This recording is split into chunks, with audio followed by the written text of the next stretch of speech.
Hi everybody, and welcome to the AEBG TAP webinar, Credit Community Colleges in AEBG. This webinar will be hosted by Neil Kelly from the AEBG office and Randy Tillery from West Ed.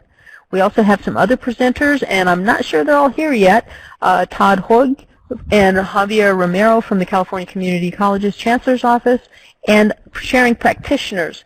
On schedule are Frank Gerdeman, Andrew Carter, Sophia Ramirez-Gilkey, Stephanie Lewis, Adrienne Mullen, Madeline Arbello, and Valentina Pertel, and I apologize if I pronounced anybody's name incorrectly. And Neil, with that, it's on you. Okay, thank you, Melinda. So some people are being assisted by staff. Some aren't getting sound, but it seems like it's just a minor technical difficulty that's being fixed. So if you are not hearing sound, you probably can't hear me then. But anyway, they'll be working with you. So today's panel, we do have a few changes. Javier Romero is not going to be on the webinar today, but we do have Todd Hoyt. And then Madeline Arbello is out sick, and she won't be joining the panel. And Sophia will be joining us a little bit late. But everybody else is here. So with that, we're going to move on. And here's the agenda today. We'll talk a little bit. We'll have Todd talk about MIS reporting. We'll have Randy talk about the latest on CCC Apply and AB 705 as it relates to, as we're looking at crosswalk with our committees, looking at educational functioning levels and CB21. And then I'll go over some of the major changes to AEBG in 1718 that we do in the training, highlighting the stuff that would affect credit colleges that might not have too much non-credit, and Randy will assist me there.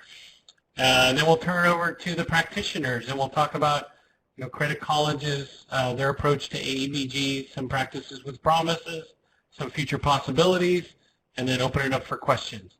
If you do have a question during the presentation, feel free to use the chat, and we'll try to respond to it or address it later on when we have some time at the end. So with that, we're going to get into the presentation. I don't know if, Randy, if you want to start this and then turn it over to Todd. What's your preference? I can address this one slide just because it's sort of from my previous presentation. It's just that I think everyone is aware that, should be aware for the most part, that for this year, 2017-18, everyone is still doing their quarterly reporting into TOPS Pro Enterprise. That's K-12 adult schools and community college non-credit programs. 2018 and 19, we're transitioning to the primary use of MIS for the collection of college data, community college data, unless you're a WIO, a Title II provider, in which case you still have to comply with all the requirements that CDE has regarding pre- and post-testing and reporting through TE. And then as part of the overall presentation that I've done related to this, probably for many of you, that we will be using the launch board to aggregate and to match the data between K-12 adult, community college MIS system, the EDD wage file, high school equivalency testing data, and Division of Apprenticeship Standards data on apprentices. That's really just kind of my portion of that. I'm going to have Todd and go over the status on MIS. Yeah, so we are currently working on new data element definitions to enable the capture of this data through the MIS, the regular MIS data submission process. These changes that we are actually working on now will take effect for the 18-19 reporting year, and the first term that would be reported in that year would be summer of 2018, and that data is due after the end of the summer term. So we are currently in the process of making those changes. Some of the proposed changes that we are working on right now are there's some amendments to current existing elements, and then we also have added a few new elements, mostly to our special populations file. So just to briefly go over some of those changes. One change will be we're going to amend the current.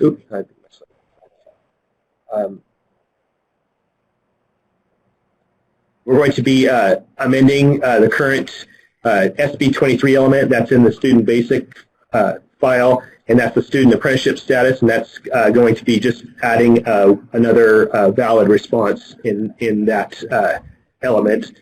We're going to be adding a new assessment element in our student assessment SA file, and that is going to capture the educational functioning level based on the specific elements that are federally approved to capture that type of information. We're going to be amending one of the current special populations elements. That's the SG10 student CAA status.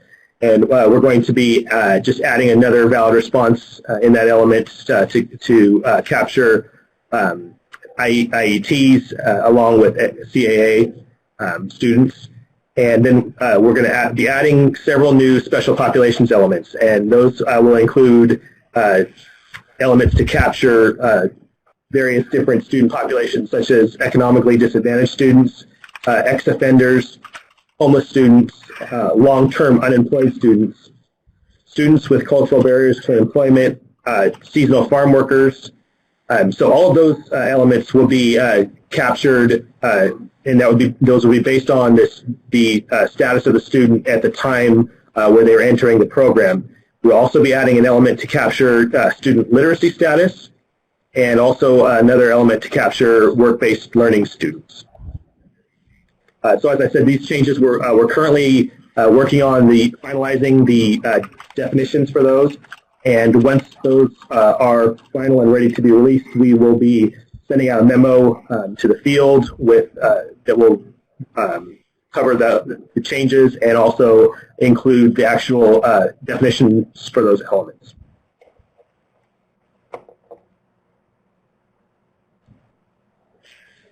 Back to me. So one of the strong recommendations from the Data and Accountability Committee this summer was that we look at basically making changes to CCC Apply to make it more friendly for the enrollment of non-credit students specifically. There are 83 out of 135 questions in CCC Apply are basically pertain to residency, which is not really something you need to know for non-credit students because you're not determining tuition levels or eligibility for financial aid for those students. So the question is, can we develop a doorway into CCC Apply that collects the basic information necessary for the student record and other appropriate data that we need for those students, but that doesn't sort of discourage them from actually applying for non-credit programs. Those conversations are ongoing. We're evaluating all the criteria and within Title V and Education Code regarding how residency determination is actually kind of framed there. We do believe that there may be some legislative things that have to occur, but we're also talking about restructuring the process so that there could be a front door that collects basic student data and creates an enrollment record, and then there's supplemental data collection on the college side that collects the other variables that are required. One of the issues that pertains here is that all three of the publicly funded higher education systems in California have to apply uniform rules for determining residency. So we're just trying to kind of parse out what that looks like and if we need to do ed code changes related to that. There have been 2 meetings thus far. This appears, at least thus far, to be an item which has really strong traction at the chancellor's office, and it's now being elevated from kind of mid-upper level leadership to senior leadership. So we're actually going to Elias and Eloy with this to kind of figure out the best way to move it forward. If we need to go to the LAO's office for legislative changes to try and push that forward, as well to evaluating the usability of the tool for non-credit students moving forward. Not to imply that there aren't changes that could be made to CC Apply to make it more friendly for credit students as well. That's not the part of the process we're kind of dealing with directly at this moment. Policy update, I changed this from AB 705 to kind of placement of multiple measures because that's what AB 705 really addresses. I presume most people are aware that there was new legislation signed in October that basically mandates that colleges use other data than just the placement test, and in fact other data in lieu of the placement test for and particularly students coming from high school. It relies on things like GPA and sort of coursework at the high school level.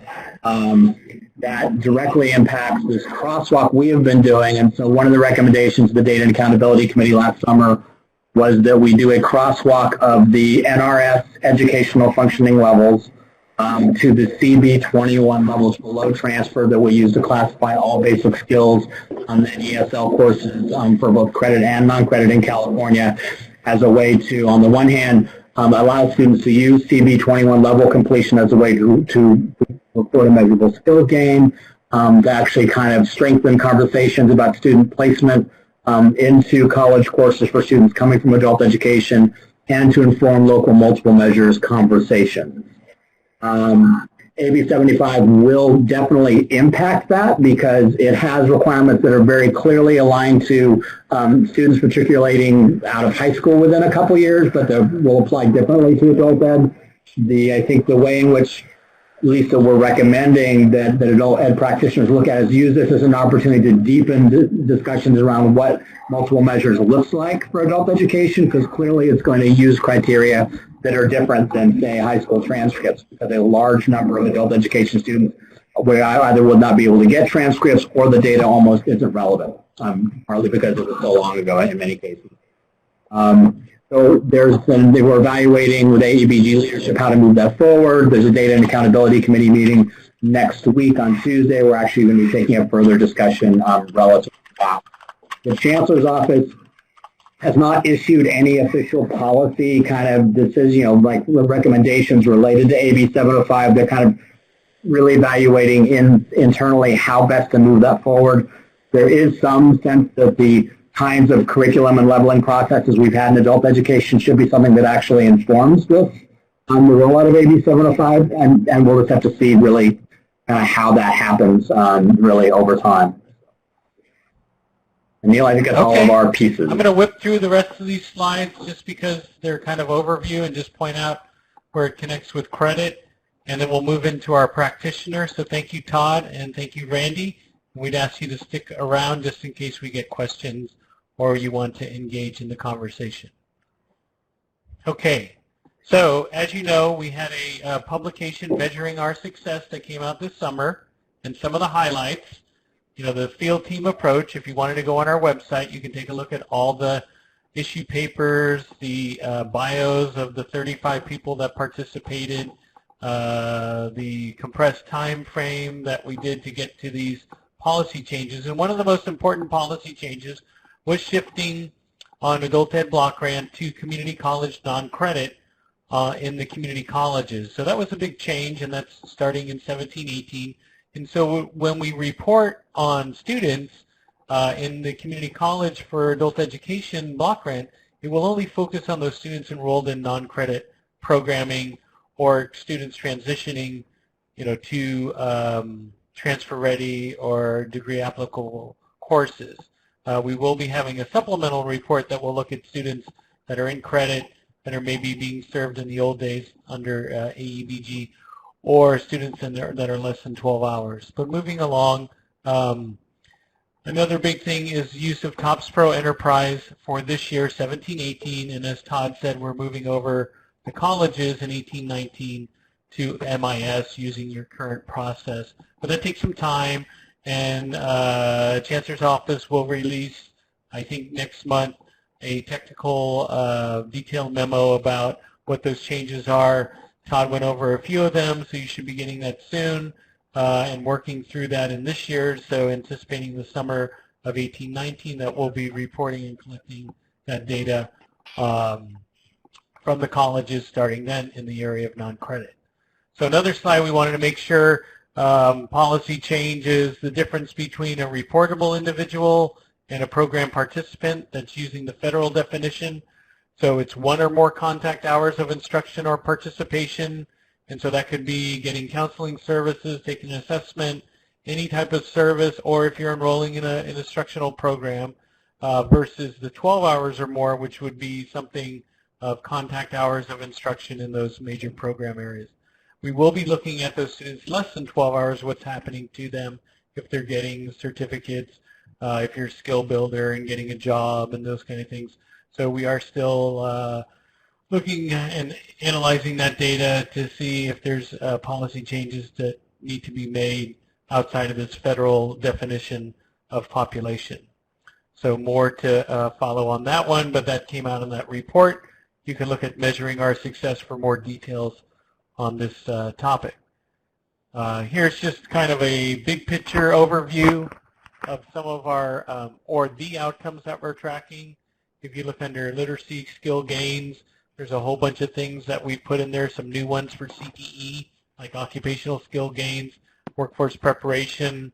We're also tracking CDCP certificates, semester credits, all those kinds of stuff. And then as Randy was talking about what that crosswalk has done, we could look at things like satisfactory progress, grades as it crosswalks over to educational functioning levels where they do the pre and post testing. Then you also have high school diploma, post-secondary, a lot of metrics there, entered employment, increased wages. Entered employment would also include a promotion or something like that, like increased wages, and then transition to post-secondary. And there's a whole bunch of stuff we go over with transition. There's not only transition to adult secondary, but there's then transition among programs to post-secondary like CTE or post-secondary at the community college. So we go into this in a lot greater detail in the regional training. And so if you wanted more information, we could provide that in addition, or we have webinars from our regional training posted on the AEBG website. Also, we have the Launchboard tab.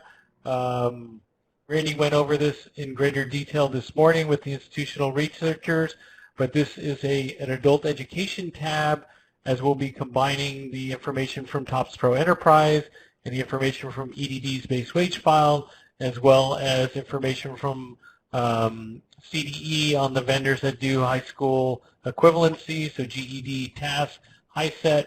We'll be putting that data in, as well as the MIS post-secondary data, and that will all be displayed on Launchboard. I think I have a slide on a little more details there. Yeah, so that'll be, we'll do some testing in the next few months. Hopefully it'll be available in the spring next year. We'll roll out some training to teach you how to access that at the member level and the consortia level, how you can look at the 57 plus student course taking and outcome metrics. And so this will start us having the ability to look at our data, and as we refine and improve our data, we'll also refine and improve Launchboard. But this will be rolling out in the spring, and hopefully all of you will be able to participate in the training. And then I referenced the supplemental data report. So if you have a credit college that is still hasn't switched over to non-credit, your plan is taking a little more time than you thought, we are still going to look at how you're serving those adult education students in credit community college programs. That would be put in the supplemental data report because obviously when we pull the data, we're only pulling that non-credit data, but we still want to see what's happening at those colleges that maybe haven't transitioned over. We also want to look at what's happening less than 12 hours, and especially look at some of the emergent practices that are happening at the local level. And then Randy talked about the skills crosswalk. I'm not really going to go into any more on that, and that's going to bubble up hopefully in the spring. We'll have training, regional training and webinars available in the spring into the summer to get you prepared for using that crosswalk and how you can use that. Okay, so I kind of whipped through those slides. I don't think we see any questions. We do have quite a few people online, but we're going to come in, let's see, so we have Frank Gerdeman from Lake Tahoe Community College. Frank, if you can come on board. Stephanie Lewis from here I am, Neil. Community College.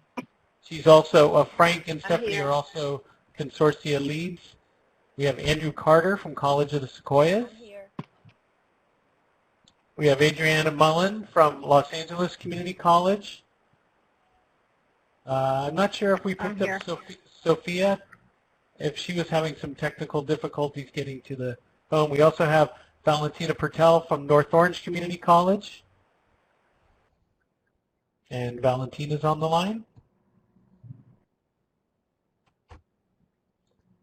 I'm here. Hi, everyone. Thank you. So we'll keep an eye out for Sophia. She said she would be calling in late. Madeline is sick today. So we're going to move forward. And we have half the show to talk about what's happening at the local level.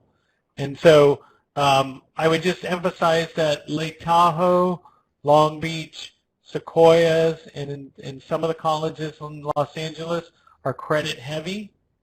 We did invite North Orange.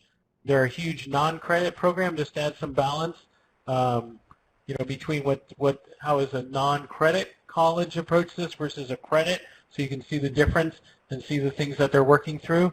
And so we wanted to give that perspective today. And so I'm going to move on to the first question, and we'll try to feel free, the panel, to respond and take turns, and then we'll go to the chat if people have specific questions about what you're rolling out or your responses. Okay, so the first question. If your college traditionally did not offer non-credit, what was your approach to AEBG? And we'll just ask that first question off the bat. And who wants to take a stab at that one? I'll go, Neil. It's Frank in Tahoe. Okay. And I'd just like to remind folks, maybe you especially, that I'm not in the room. So if there are questions that come up in the chat, if you could just let me know what they are, I'll do my best to answer them. Sure. So here in Tahoe, we did have very limited non-credit, really focused primarily in ESL classes. One of the things we did early on was set aside a significant amount of the funding for sort of general consortium operations and program design and implementation.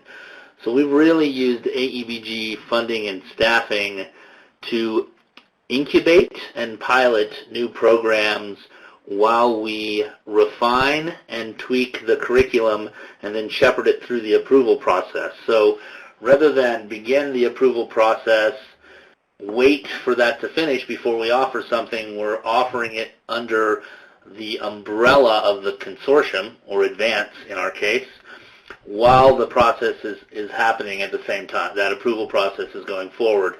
So again, using consortium funding and resources to incubate, pilot, meet local needs, and once the programs get approval, they then move into the non-credit, preferably CD, career development, college prep, CDCP category here on campus, which we believe means a much more sustainable future.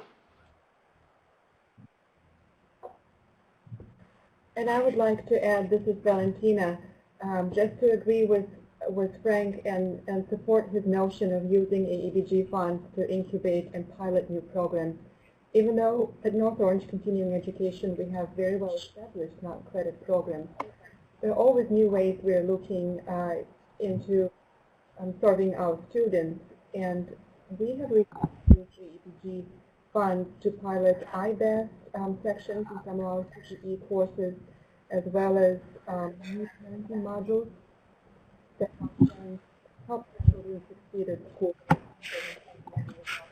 Neil, before I wrap up, I think I would add that the second half of that question, I think this idea of incubation and piloting really allowed us to do a better job of engaging not only some of our other education partners, but up here in Tahoe, really our industry partners as well, as we looked at culinary boot camps, 40-hour guest service academies, et cetera, that will become part not only of our non-credit piece, but eventually at a higher level of rigor end up, I think, in our revamped hospitality program. Great. Okay, anybody else on the panel would like to add to Frank and Valentina's responses? Yeah. Hi, Neil. This is Adrienne Ann from LACCD, and we're kind of the tale of two cities. We have 9 colleges in our district. 6 had strong, established non-credit programs, and 3 did not. So how we try to build capacity, especially in the 3, we divided LACCD into 3 regions.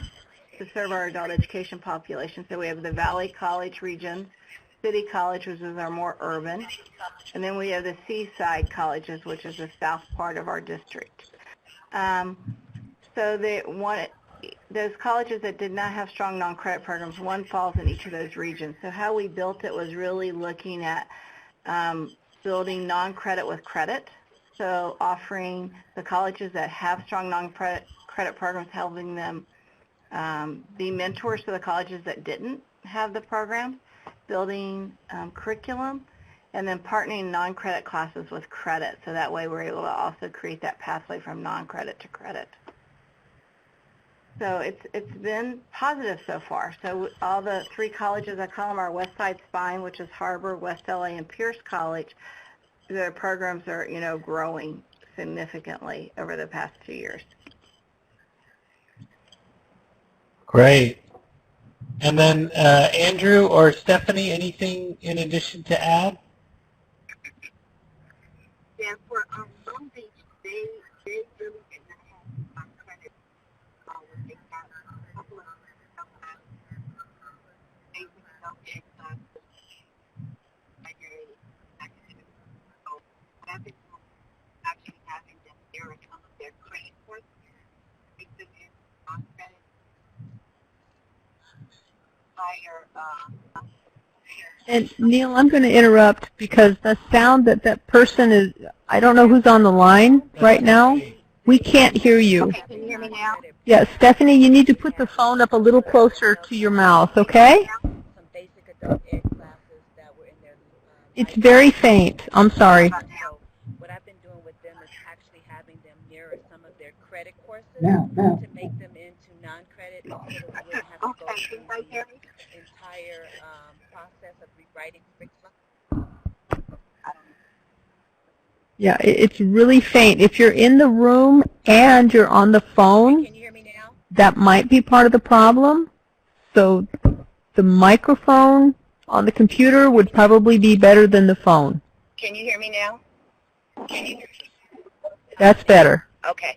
So we're just mirroring a lot of our credit courses because we have a very small non-credit process, and we're also working with the community-based organizations to offer courses at their site for classes that they needed, and that's the only way that I can build a non-credit right now. It's a very slow process for us because faculty wants to rewrite a lot of the curriculum, so we're going to mirror a lot of the credit that we already have into non-credit to try to get them more involved. Can you hear me now? Great. Thank you, Stephanie. And were we able to get Andrew on the line? Credit courses because we have a very small non-credit process, and we're also working with community-based. I don't know, Melinda, do you see Andrew's number? If you could add him to the presenter. For classes that they needed, and that's the only way that I can build non-credit right now. It's a very slow process for us. If not, we can move on to the next question. Who's number now? It's in the presenter chat. Yeah. Okay. Hang on just a sec. All right. With that, while we get Andrew hooked up, we'll move on to the next question. So for the panel, as a result of these efforts, what are some of your practices with promise or your emerging practices that you'd like to share with other community colleges that maybe haven't started their non-credit programming or might be having difficulties getting started? What advice and practices can you share with them that might make a difference as they move forward into this year? Neil, for Long Beach, this is Stephanie from Long Beach. What we did is this summer I held non-credit curriculum writing workshops with all of the faculty because that was the only way that I could get them all in the room and ensure that I could get the curriculum written and into the next process. So we kind of did that with every area that wanted to write non-credit, CTE, the ESL, some of the basic skills courses, and that was the only way that I could get a lot of the curriculum done, and it actually worked out well because we now have about 25 courses that we're ready to submit for non-credit. Great. Thank you. Anybody else to add? I held non-credit This is Adrienne Ann from LACCD. So what we're looking at in building our non-credit CTE, because that was probably our weakest link in the adult education program areas, is looking at the gap that exists between what the adult schools offer and what our credit programs offer.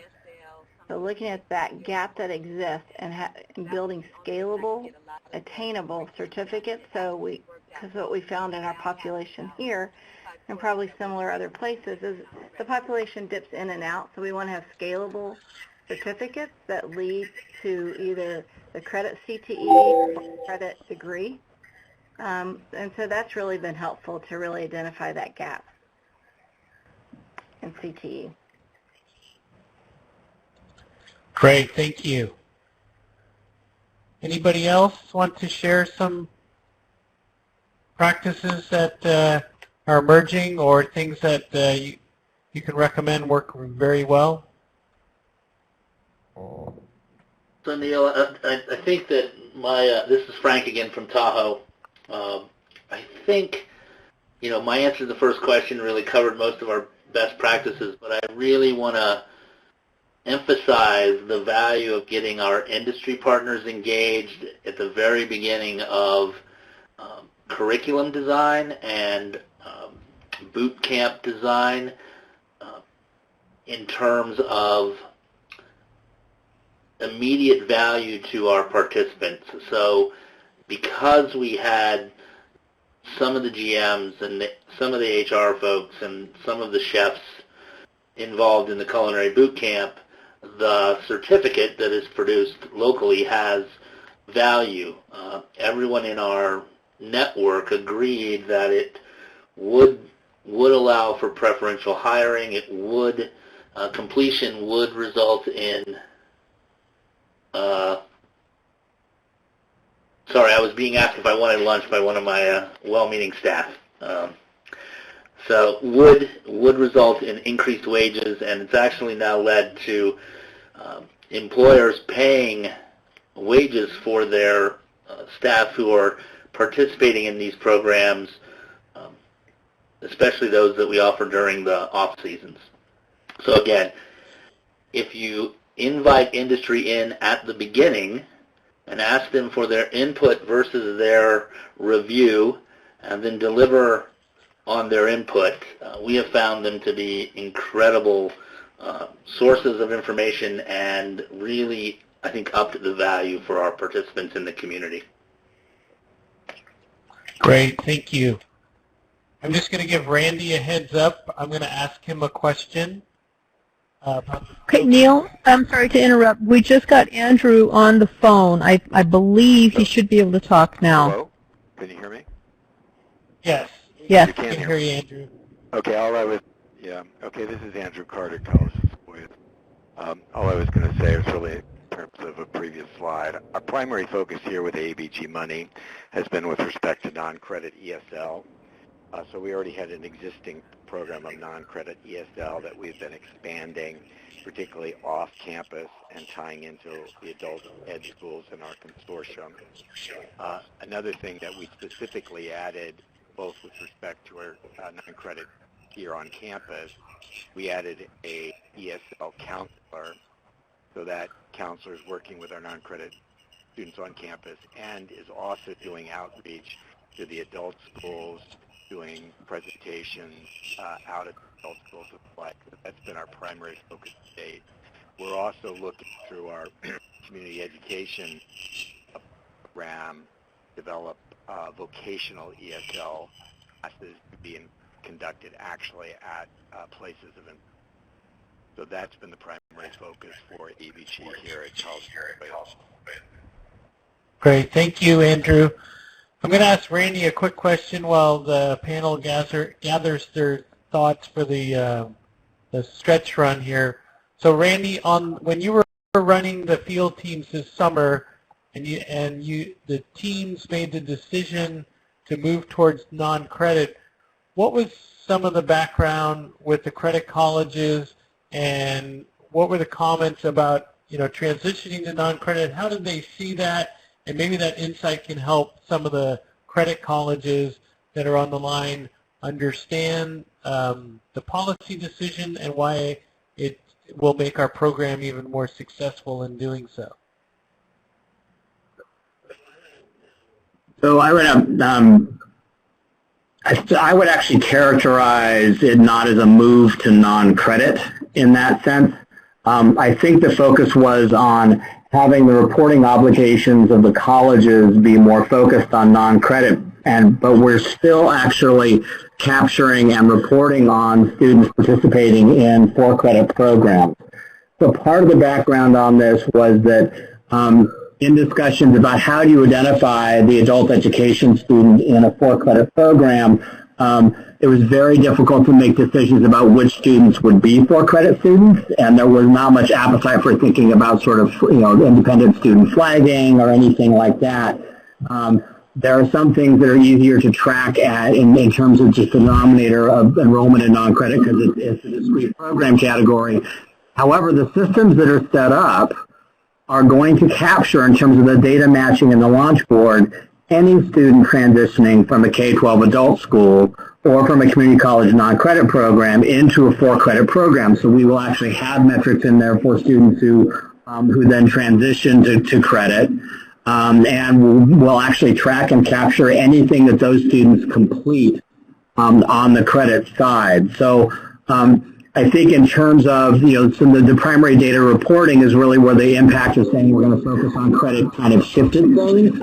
Partly because of the difficulty of actually figuring out how to report on for-credit students, but focusing on that issue of student transitions to credit seems to be a place where we can really move numbers.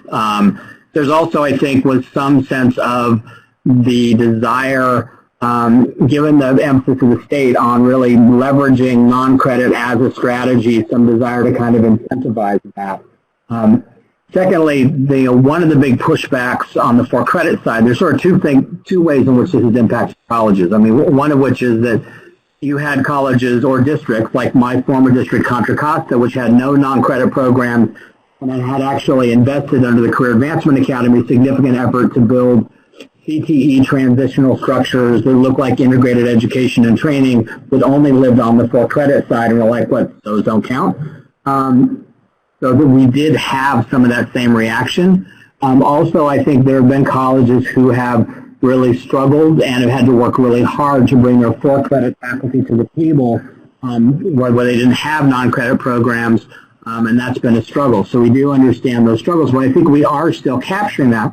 Also, the other piece is that people, this sort of move to non-credit means you can't invest into transitional strategies that may include for-credit courses, that you can't make investments there. I don't think that's the case. I mean, so the emphasis in terms of reporting and data reporting and collection on the non-credit side is not in any way then a prescription for funding or spending. You can still spend funding on those things. And it's not that for-credit is not part of the system, but for data reporting and tracking, there are better ways to capture sort of the transition to for-credit without having to create some sort of burden for the colleges to have to figure out which students to report. And at the state level, we really haven't had that performance-based discussion, so it's not like the data is going to defund you or anything like that. We're looking kind of at metrics at the larger state level rather than getting down to individual widgets or things like that. So that's why the data doesn't penalize you for, the structure that you have in place. Neil, I have one more comment related to this. The supplemental report, part of the reason that whole move to sort of have this other research report came into being was because specifically it was agreed by the DAC that there was a need to kind of stand up some research that looked at how students who fit the adult education profile being served in for-credit programs. And I think, gathering data on that, doing a deeper analysis actually of that data than we even would have been non-credit data to understand how for-credit is being leveraged or used. And that could inform policy changes in the future. We don't know for sure until we do a better analysis. The other thing is that there's going to have to be the implementation of some other population elements in MIS to be able to say, yes, these are the adult education students, and because we're a year away from implementing those, and it's a little unclear about how what data collection would look like for some of those, like say long-term unemployed or in 2 years of exhausting TANF or something like that. We need to figure out how the best way to kind of gather that data on the for-credit side to be able to really better identify students who fit. Okay, and then I'm just going to check the chat. So Frank, I know you don't see the screen, but Lolly wants to contact you. Lolly's from Palo Verde. She's really interested in the culinary boot camp, and so I'm sure, Frank, you'll be contacted shortly by Lolly, and hopefully you guys can chat about the boot camp. And then Matthew from Chapey College down south says they have some pre-existing non-credit in ESL, but our primary focus has been creating bridges with adult schools by partnering to offer credit CTE certificates and courses on the adult school campus. In essence, using kind of like a dual enrollment or co-enrollment framework to support the adult school transition to post-secondary. Then he adds, we realize that it's not a move to non-credit, but believe it's the best use of resources to transition adult school students. So with that, I'm going to ask the question. I don't think we have this question for the panel, or actually we kind of do. But first I want to ask the panel, because we do have some time, have you had some pushback from credit side of the house, and how are you dealing with that? So Randy kind of explained that framework and the discussion, and so we want to see from the local level, how are you dealing with that discussion at the local level? And we'll open it up for comment. Hello. This is Sophia. Go ahead. Yes, I was just trying to make sure.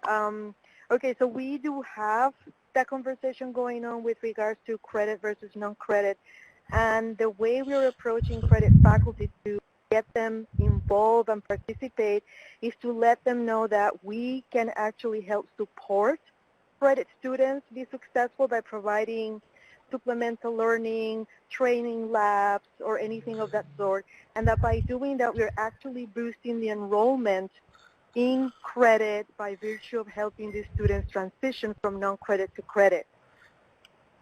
Great. Thank you. So it's kind of in the line of what major efforts do you see down the road helping non-credit and credit working together, or how did you overcome some of the resistance from the credit side, and how are you working together? So that's kind of is all in the same question. So continuing along Sophia's train of thought, anybody else have anything to add to that? I would like to add, Well, this is Valentina. I think, at least from our perspective, it'd be very important to incorporate non-credit and AEBG in general into the framework of multiple initiatives that are currently being piloted and implemented within the community college system. Many of these initiatives are more than applicable to students served in non-credit, and the accountability framework can be, I think, easily aligned with AEBG. And I'm talking specifically about strong workforce program and non-guided pathways. It seems like guided pathways especially were created for AEBG because the idea is to move on from the beyond. Thank you. We kind of lost you at the end, but I think we got the most of it. Was there somebody else that was going to comment too? Hi. Yes. Oh. Neil, Go ahead. I'll get after that next one, Neil. Okay. Okay. This is Stephanie. At Long Beach, that was one of the biggest things that I did. As soon as we started writing our strong workforce plan, I made sure that we worked closely together so that as we're building CE, high-demand CE courses, non-credit CE courses will be those introductory courses that will lead into the credit side for those programs. And so that helped me a lot in getting the CTE staff on board with non-credit, because at first they were very reluctant to do it. Great. Thank you, Stephanie. And then who else wanted to chime in? Yeah, this is Andrew Carter at COS. So we've tried to key in here to initiatives that already existed. So for instance, with respect to ESL, where the majority of our money goes, we already had for-credit ESL and not for credit, or non-credit, excuse me, ESL. So we've just we saw that as an open door and have tried to move forward in that direction. It also, quite frankly, here helps that our VP of instruction came out of ESL and actually established both sets of programs. On the CTE side, one of the advantages is that, so I report to the CTE dean, and so AEBG falls under the CTE dean. Of course, CTE falls under it. The Strong Workforce Program falls under it. So, he's been able to work with our CTE faculty as we look at increasing non-credit offerings, really to assure them that this isn't going to take away from their existing programs, their existing courses, designed to be an add-on, not a replacement for credit stuff. Great. So we've dealt with it. Thank you, Andrew. Neil, this is. Go ahead, Frank. This is Frank again, if I can. Thanks. I think Valentina said it well about integrating strong workforce and guided pathways. I think more than maybe a note of what we're doing and maybe more of a slight concern and an ask for you in the Chancellor's office is, given the number of AEBG sites and AEBG funding that's focusing on transition coordination, sort of pathways, guidance, and I think Valentina spoke to this at the end, AEBG can also be a great incubator for more robust, intrusive, if you will, counseling support at the credit level. So anything that the Chancellor's office and Neil, you can do to help remind the credit colleges that they almost all have in their back door or backyard folks who are already working on the heavy lift of guided pathways, which is really those wraparound, holistic services and supports to help students succeed. Right, and guided pathways will be the test to see if this adult education block grant can be successful, because that, if we can't serve those students, then what is it all about? So thank you, Frank. We will emphasize that. And in terms of that mention of counseling, as I said earlier, we hired specifically the primary use of the new money was an ESL counselor, and one of her goals is to try to get our existing or new non-credit ESL students linked, transitioning to other coursework here at COS generally would be most likely for credit CTE, or to help them link to non-credit CTE offerings, whether they be through the adult schools, whether they be through not-for-profit providers in the community and the such. So, basically, we have these students that came here originally for ESL. How can we help them move along their path to better employment? Right. That's been a focus. Okay, and Andrew brings up a whole other topic that we could spend a webinar on, but how are these credit colleges, let's say they don't have any non-credit, how are they working with those adult schools? And, Matthew from Chaffey College gave a good example of how they are working with their adult school. And they don't really offer too much non-credit, but there seems to be, real good partnership. And I know some of you that are on the panel today also have good working relationships with your K-12 adult school, despite not having that much non-credit programming. So, I think what we'll do maybe in a couple of months, maybe in December, we'll have another webinar with the same group, and we'll invite in some of the K-12 administrators and talk about that connection to those colleges that might not have any non-credit, and how is that relationship working. And I think there's a lot of successful programs and practices out there along those lines. But with that, we have about 5 minutes. Anything anybody else would like to add along those lines? Hi, Neil. This is Adrian from LACCD, or in this case, a comment from Larry. Looking at, one of the things we're looking at in our consortium is really creating transitions programming. from the adult school to the college, non-credit, and then from non-credit to credit. So really setting out what does that look like, what makes that true seamless transition, and what guidance do we need to provide all stakeholders, because we want to make sure we onboard successfully, we retain the student, and then they're able to persist successfully. So that's an area of focus that we think that will really help our efforts, building that strong road, that strong road for the students between the adult school, non-credit, and credit.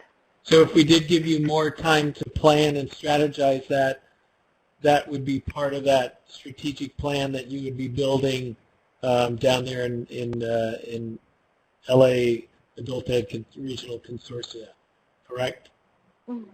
Yes, absolutely. Okay. Yes. Neil, if I could really quickly, this is Sophia again from Hancock College. I just wanted to jump in on Valentina's comment about strong workforce and guided pathway, and I would add that AEBG members should also be at the table when there's discussion connected to 3SP as well as Title V basic skills initiatives. And I would also recommend those credit programs where partner with adult ed to consider the possibility of aligning curriculum to develop some sort of pathway for students from one end to the other. Great. Thank you, Sophia. So we just have a couple of more minutes. If you do want to type something in the chat, feel free. We haven't had too many questions, but we have had a lot of good discussion today. And we're at the last slide here with 3 minutes to go. So if anybody else wants to comment either about what Sophia was talking about or Adriana was talking about with working with their K-12 adult school program and that continuum and that pathway and transitions or incubation and counseling like Andrew and Frank and Stephanie were talking about and Valentina. So feel free to chime in there or comment something in the chat. Well, one thing I can add, I mean, just if you have a strong, well-working consortium, which is certainly one of the key goals of AEBG, is that opportunities do present themselves. So, for instance, one of our adult schools offers non-credit welding and having difficulty operating that program, so they're actually interested in having us take over the program. We have a very strong for-credit welding department, and so it's something we're exploring as a potential win-win for both entities. Great, thank you.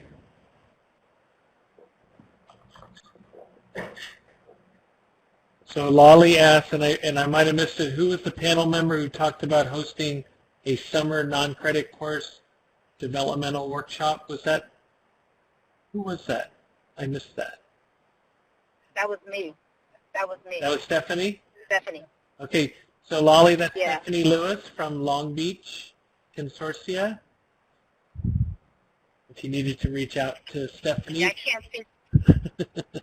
Thank you. I can't see the chat. I'm on the phone. That's okay. She'll know how to get a hold of you because you're listed on the website, right? Okay. Great. All right.